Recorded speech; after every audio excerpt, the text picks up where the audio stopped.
sort of shape were you in that they felt you had to stay? I was just real nervous and weak. Yeah. And he was afraid that I was having diarrhea and vomiting.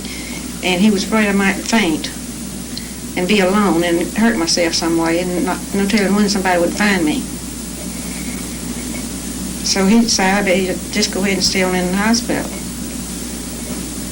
I see. Your trouble, the thing that brought you to the emergency room was that you were having diarrhea and vomiting? Mm-hmm. How long had you been having that? Well, I had it quite often, off and on, all the while.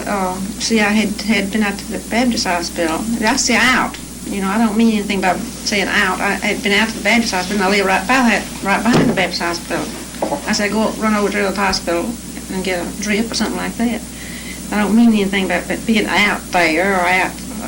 I just use it as a term. Mental hospital is a different term. When I went out there, I was on the impression that it would be different than the hospitals. And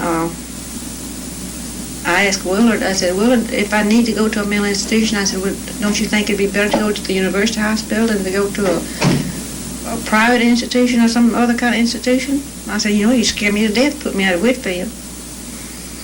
He said, yes, it would, it really would. And he says, I think you should see a psychiatrist.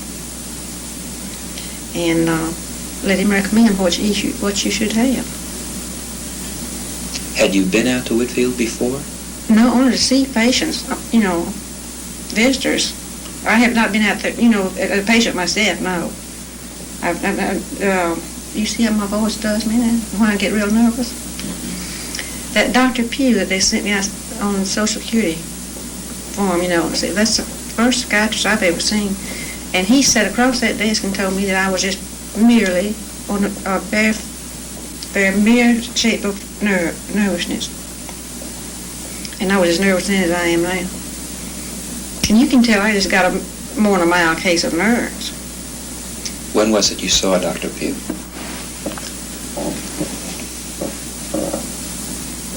Yesterday. Some doctor sees me up here every day.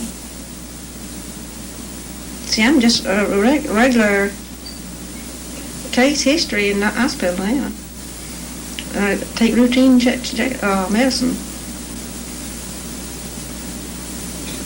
How long have you been with us, Miss Berry?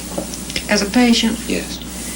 Since Monday. How many days is that? Let's see, Monday, Tuesday, Wednesday, Thursday, Friday, Thursday. That's 4 days. I see. I was under the impression that you came up to our floor just yesterday.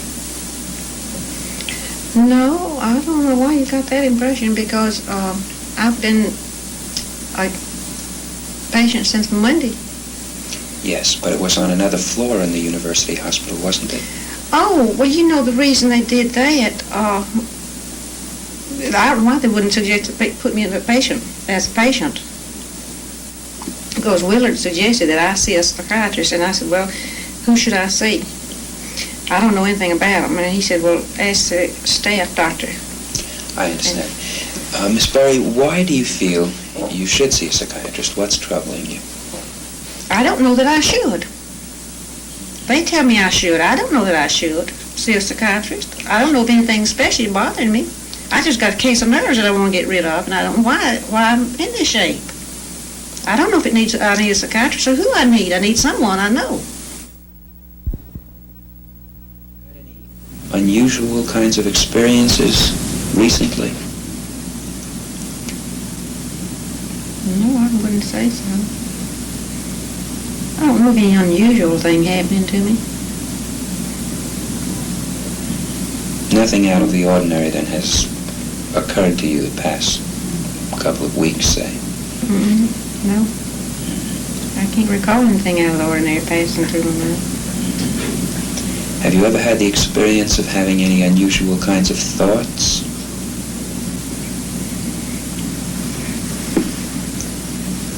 Yes, now, you're talking about the past few weeks now. My mother and my brother and my sister and my brother's wife had just gotten back from California. And out there, we were in a car, and a bus load of people turned over, about 40-something on the bus, and about 40 of them got killed. And that was a mass, bunch of bodies out there to look at on and see that you don't know what caused it. There's about 6 cars involved in it, in the bus. But no one seems to pinpoint it and see what. And it is something to think about. You can't get on the highways, you can't get in the air, you can't go anywhere without that threat at all times. You may go just like that. I see. Did you witness this accident? Yes, I sure did. What do you think caused it? Well, I think the main thing, a tire blew on that bus. I see. And tangled all the rest of the cars up with it. I see. In what way, then, has this been an unusual thought for you? Well, it has put me to thinking when, in such a short time, you are with your loved one. I have been a little bit reluctant over the fact that Frank got killed, and I didn't have any children, and I've been left alone, and no security, and then I worked at Hedman's 20 years, and now they say I'm too old to work and too young to die, so it just kind of puts you in a spot. Yes. Where is your level? What would my level be? I mean, what could I promise myself? I'm too old to work. It's company policy, not tired about over 35. Yet you're too young to die. What kind of future? I've been thinking about that quite a bit. What kind of future would... Now, there's other people in that same position, and if I could help them in any way and help myself as well, I won't just do it for myself, but to establish something that would help some poor soul make a living.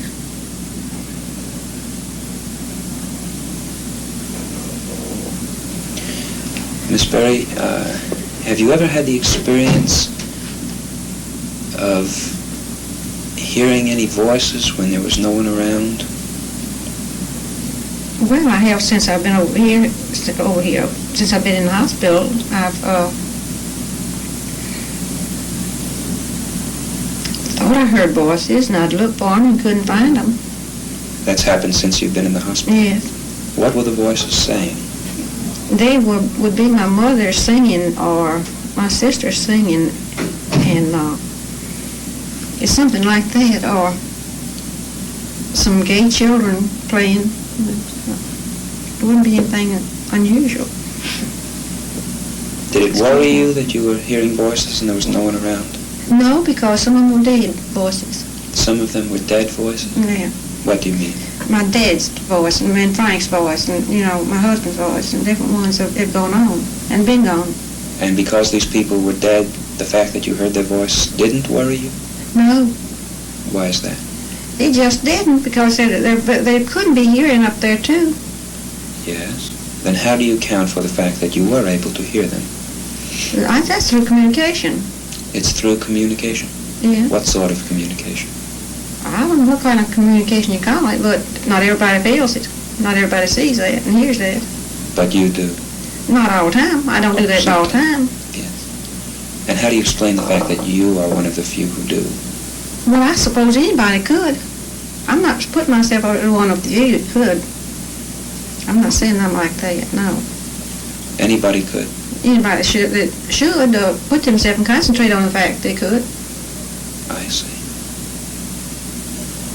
Have you ever had the experience of seeing anything when there was seeing anything that wasn't really happening? No, I never seen anything that didn't happen. But I've heard the voices.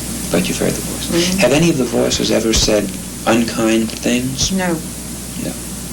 Been very kind. Do they ever say nice things about you? Well, occasionally they'll say, this is such a pretty dress. I don't remember you having this dress or something like that. But never too much flattery or anything. It's mostly singing or soft talking and saying, don't feel alone. We're always close by. I Just see. another room. I see. They say not to feel alone, that they're close by. Yeah. And yet, you told me that you do feel alone. Occasionally I do feel alone, yes, sir. Monday night, I dreamed that she came, but she never did come. But I was so sure she was there. And in the back of my apartment is a sunken garden, concreted all the bottom and the sides, about 8 feet deep. And I dreamed that she told me and the garage is past that sunken garden. I dreamed she told me she's going to the car and get something out of the car. Well, she didn't come back. And I thought, oh, my Lord, boots is falling in that sunken garden. And she was in there and didn't know how to get out. I had the fire department out there and the police force out there and everything. In a nightmare now. How would I know to call those numbers? I'm not quite sure. I see what you mean, Miss Berry. Do you mean that perhaps you don't remember our talk last week because it was a nightmare somehow? Mm-hmm. How could that be? Well, when would we have our talk? We talked last Thursday. Remember you told me about having come to the university hospital and the fact that you had a drip and then they had to put you into the hospital overnight? Do you recall that? No, but that's what it was. I don't recall talking with you. You don't. Remember you told me about... You're so much like Dr. Edwards. I mean, I guess I've gotten the two of you confused. I see. Do you remember being in this room? No. You don't? Mm-mm. I see. Do you remember going next door and seeing yourself on television? Yes. That you remember? I remember. But I was thinking all the time of Dr. Edwards. I see. I remember that. You remember going next door and seeing Yeah. her? But you don't remember being in this room? No, I don't.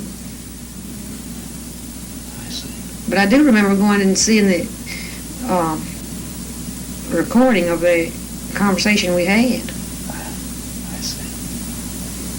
Do you remember how you felt at that time when you were watching the television? I thought that was a terrible-looking old woman sitting up there. But I did want some help.